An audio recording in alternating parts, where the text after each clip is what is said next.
Dito yun sa kabila sana eh. Hindi dito yan. Alam mo kung saan nakalagay ito? Sa kabila. Hindi dito yan. Ito yung pati whistle mo. Yung sa kabila yan. Ayun. Baliktad.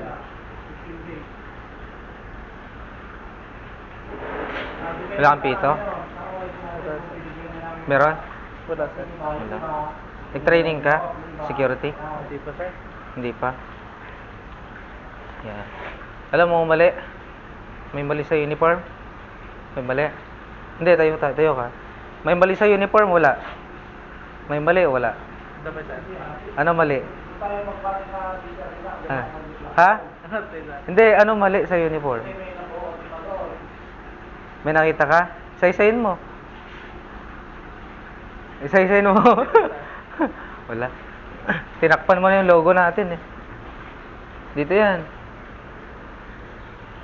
Tandaan mo lagi 1 inch lagi ang taas nito. Magmula dito sa logo natin sa Japan natin, di ba? Oo, sir. Dapat yan nakataas, yan nakaganyan yan. Ayusin mo lang sa susunod Oo, sir. Medyo ano eh. Yan. Tanungin kita Ano yung halimbawa hindi na i-sar mo yung ano mo ito kasi naka-open. Ayan. Tapos ang pagsusuot nito, pit dapat na naka-pit. Naka-fix. Hindi dapat nakalawlaw. Malaki, sir. Ang ginagawa ko dyan nun, tinatahi ko rito. Gilid, sir. Oo, sa gilid. Sige, stand straight ka. Stand straight. Ayan. Tanungin kita ng mga patches kung ano yung mga nakalagay dyan Tapos alamin ko kung ano. Alam mo? Hindi. Ano ang meaning ng padpaw? Padpaw, anong meaning? Pakilala mo na ako. Ako yung security guard dun sa ano. Hindi, joke lang. Hindi, security guard ako. Nag-aral ako, pinagtapos ko yung sarili ko. Hanggang sa makatapos sa pag-aral ko. Yun yung ginawa ko sa buhay ko. Naging criminology ako, nakapasa ako ng board exam. Di pa naman ako nakapasok, kaya dito muna ako nag-apply. Oo. Kaya yung mga natutunan ko dun sa sa education ko, sa pag-aaral ko ng criminology, turo ko na lang din sa inyo para hindi kayo maano. Thank you, sir. Maghapon tayo dito, gusto mo? Hindi, pakilala muna ako. Ako si Michael Madumba. Isa akong registered criminologist. Chamba lang, nakapasa ako. Hindi chamba yan. Hindi, ito, di ba? Talagang pinagpagawa. Ibig sabihin, ang padpaw, sino ang member sa padpaw? Sino ang member? Di wala tayong idea, di ba? Hindi kasi tayo nag-training. Sino ang member ng padpaw? Agency, di ba? Agency, naka-member, di ba? Ngayon, ang SOSYA, anong trabaho nila? Kita, sir. 'Di ba? 'Yun lang ang alam natin, 'di ba? Pero hindi natin alam na sila yung nagpapa-license, nagpapa-training.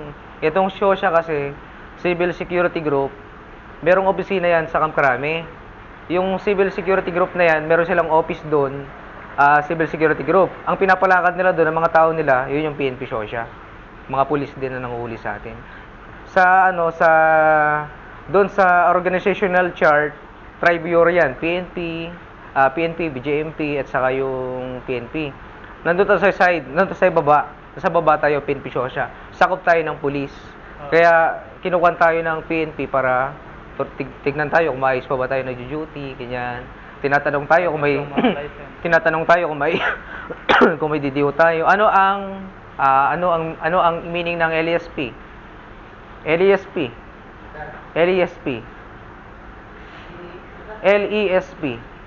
License to Exercise Security Profession. Di ba? Nakalimutan na Sino ang nagbigay ng batas sa atin para maging security guard tayo? Meron yung old, meron yung new. Ano yan? Old sa new, di ba? Yung una, RA 5487, Republic Act RA 5487. Ang unang tawag ang unang tawag sa agency doon, pinakauna, Jimenez Security Agency. Nirevise siya. Naging RA 5487, nagkaroon na ng mandato na magtawi ng mga security agency, pero may mga qualification. Diba? At least, Filipino citizen. Yan. Meron siyang, corporate kasi yan, corporate. Meron kang 1 million sa bangko mo. Meron kang kalahating milyon sa office mo. Tapos, bago ka bigyan ng license to operate ng agency, dapat makompleto mo yung 200 guards. Pag wala kang 200 guards, bibigyan ka ng temporary. Yung temporary na yun yung bibigay sa'yo ng PNP SOSYA. Temporary license to operate. Pero pag nakompleto na yung 200, yun na yung license to operate na. Bibigyan ka ng license to operate. Okay? Okay. Simulan natin sa LASP. Ilan ang validity ngayon ng license ngayon? 5 years. Yung luma, 3 years, di ba? Sino ang nagpasa ng batas natin ng RA 111917?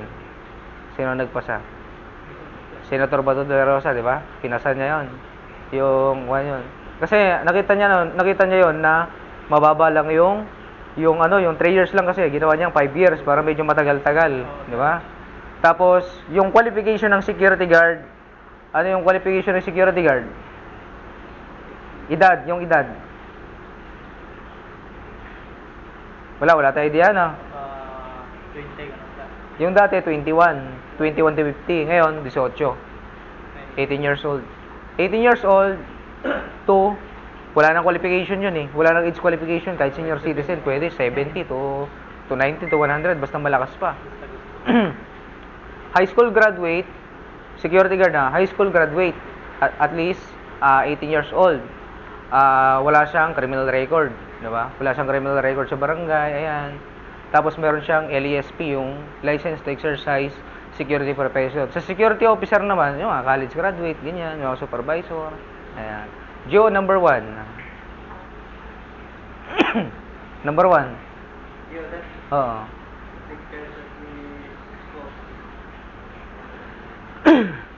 Nakalimutan na, matagal-tagal na, no?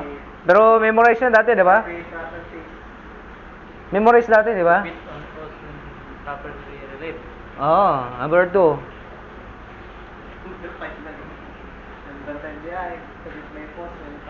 Number 2. To walk, di ba? Isa-isahin natin, di ba? Kunyari, nandito tayo, di ba? To walk, di ba? Lakarin mo yan, to walk, may pause, di ba? Number 3, to repeat.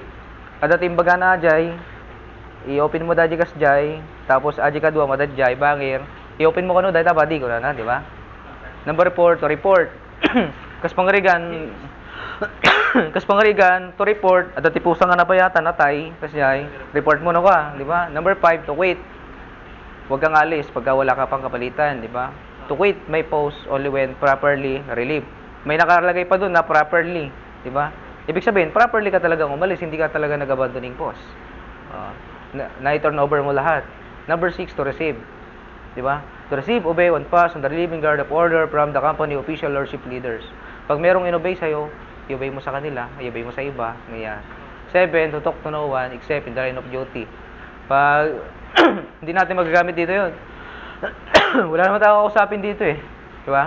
Sa mall yun, di ba? To talk to no one except in the line of duty. Number 8, to sound or call the alarm in case of fire disorder. May fire extinguisher kayo dito? Ayun, meron. Teka lang, kunin ko lang.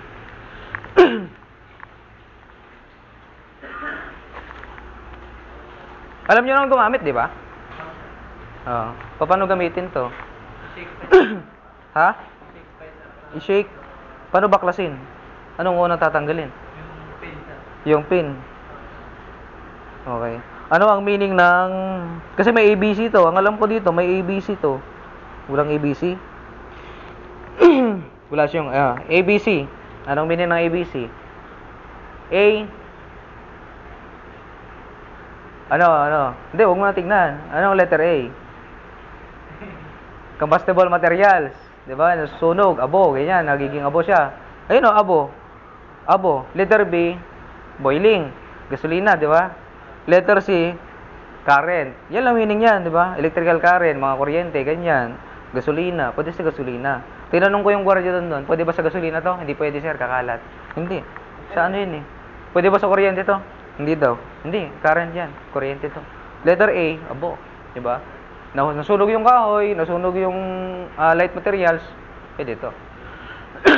Yan lang, simple, basic lang. Number ko na tayo. Number 9. Number 9, di number 9. To call, ha? To call the superior officer in any case not covered by instruction, di ba? Tawagin mo yung superior officer mo.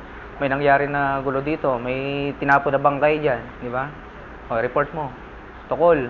Sino tatawagan mo? Siyempre, yan, yung mga operation manager. Kunyari ako. 7. To be especially watchful at night during the time to challenge of all person or near may post to allow no one to pass without proper authority. To allow no one to pass. Kagaya kami, di ba? Nakita niyo, pumasok na kami, di ba? Dapat yun, titingnan niyo muna kami doon kung, oy, sino ba kayo? Ganyan, di ba? Tanungin niyo, may ID ba kayo?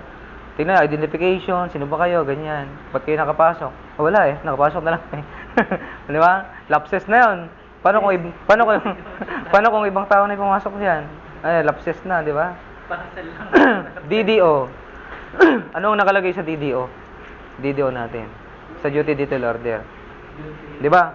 Matagal na tayong guard. The order. Ilang taon ka ng guard? 8, sir. 8 years. 7. 7. 'Di ba? 7 to 8. 7 to 8 years ka na. Yung DDO, alam mo? Ano yung DDO? 'Di ba? Duty detail order. Magbasa-basa ka. Yung duty detail order na yan, bakit kailangan yan? Bakit kailangan ng duty detail order? Ah?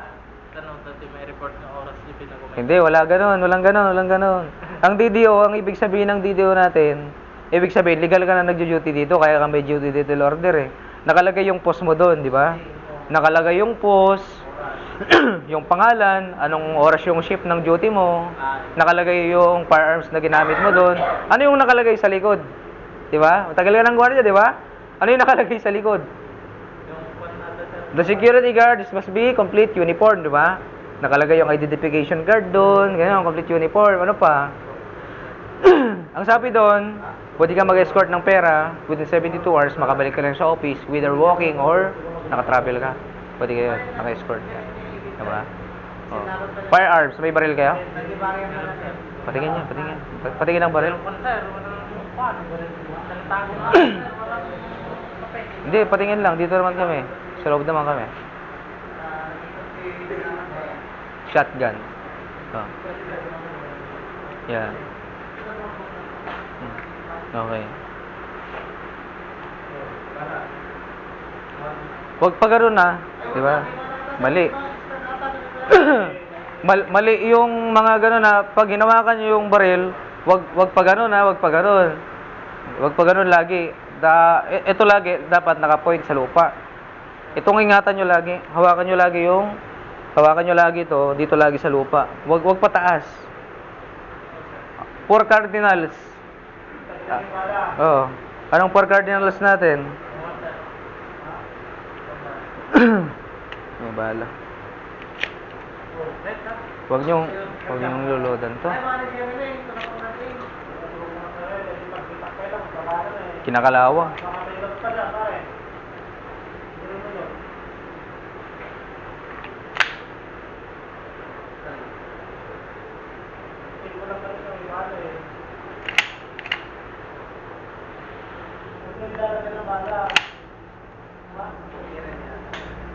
No.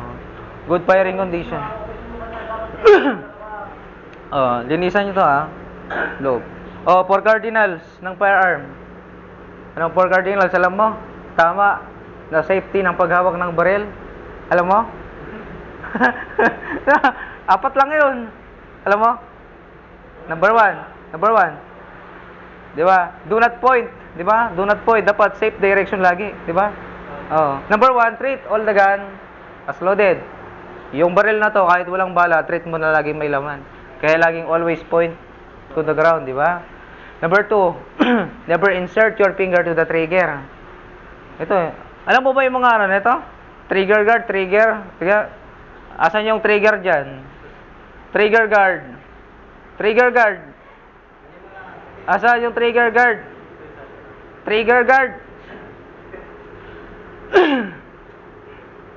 Trigger guard. Guard na laro. Asan yung front sight? Front sight. Ito sir. Rear sight. Asan? Number sir. Asan? Okay. Dapat master mo to ah. Pag dinala mo to, papunta ka ng labas, anong kaso mo? Sir. Ano? Illegal possession of Firearm. firearms. Dahil wala ka na lisensya, magdala to sa labas, eh, okay lang kung meron, di ba? Kaya ito yung sinasabi ko sa DDO. Sa DDO, nakalagay dun yung pangalan mo, yung firearms na gamit mo. Pag lalabas ka, within your jurisdiction lang. Pag lumagpas ka dyan, ibig sabihin, pwede ka nang huli ng pulis. Di ba? Kasi jurisdiction lang yan eh. Ha? Oh, sabi mo na. Huwag mong ilagay yung bala dyan ha. Nakaload. Nakalawang na yung ano.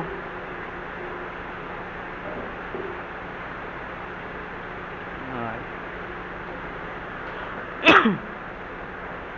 Yan, sa baunan na lang muna. Lagay mo sa baunan. Ano? Ayan. Oh. Dito ka muna. Okay. Salot ka, salot. Bigay pugay. Na! Bigay pugay. Oh, di ba? Sige, sige. Dito lang yan sa may, yan, di ba? Oh. Baba. Na! Harap ka konti. Harap sa kanan. Harap. Kanan. Harap sa kanan. Nako. Harap sa kaliwa. Harap. Harap sa kaliwa. Nako. Diyos ko. Harap sa likod. Harap. Harap sa likod. Harap. Harap sa likod.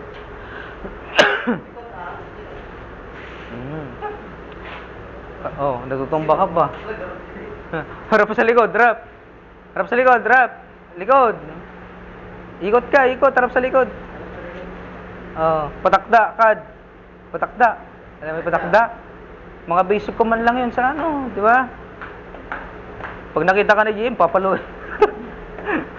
Oh, di ba? Oh, marami pa tayong kakaining bigas. Ako, kuha na akong security guard eh. 2017, 18, 19, 20, 21, 22, 23, 24, 25. 9 years. Ikaw, ilang taong kang gwardiya? Ikaw? 2018. Oh, parehas lang tayong gwardiya. Gwardiya din ako. Oh. Pero, Nag-aral ka. hindi. Kunya, by on experience. Iba-ibang mga kasama mo kasi, di ba? Oh, sa ibang duty, iba mga kasama mo. Sa pagla-logbook, di ba? Iba kasama mo. Pag mag-assume tayo ng logbook, ano yung sinasabi natin? Pag pagka magre-receive ka, ano? Receive. Oh, receive. Ano? Turnover ng task. Turnover na. Ano? Ilalagay mo. Duties, responsibilities. Q number 1 yun, di ba? OCR. Oh. To receive, receive. Di ba? Close. To receive, post, duties, and responsibility to incoming, di ba? Oh, to incoming guard. Oh, pag-alis ka naman, PDR properly turn over to incoming guard. Oh, ano ito turn over mo? Oh, yung mga gamit, di ba? Oh. Dapat master natin 'yon. Oh. Sige, kuwan ka. Attention ka, attention. Attention. Attention. Yan. Oh. Bigay pugay. Na. Baba. Na. Okay. Practicein mo na lang yung harap sa kaliwa, harap sa kanan ha. Ayan. Oh, harap sa likod, harap. Ayan. Oh, okay, dito lang tayo. Turuan na lang kita sa pagkakabit ng uniform. Dito. Sa pagkakabit ng uniform, dapat ito, nakapix yan. Tapos ito pare, nakaplanchado yan. Planchado na, pinaplansya mo naman yan, alam ko. Tapos ito, dapat wag matatakpan yung logo ng agency. Tapos dapat ito, nami-metal polish yan, mga ganyan, nami-metal polish yan. Tapos itong pantalon mo, dapat ayusin mo yan, wag magpapakita yung zipper dyan. Tapos itong sapatos mo, medyo i-shine mo naman ng konti. Tapos itong sintos ng sapatos mo, dapat nakatago yan. Dapat nakapix yan. Pix. Yung pit na pit sa katawan mo, yung nakaganyan. Ha?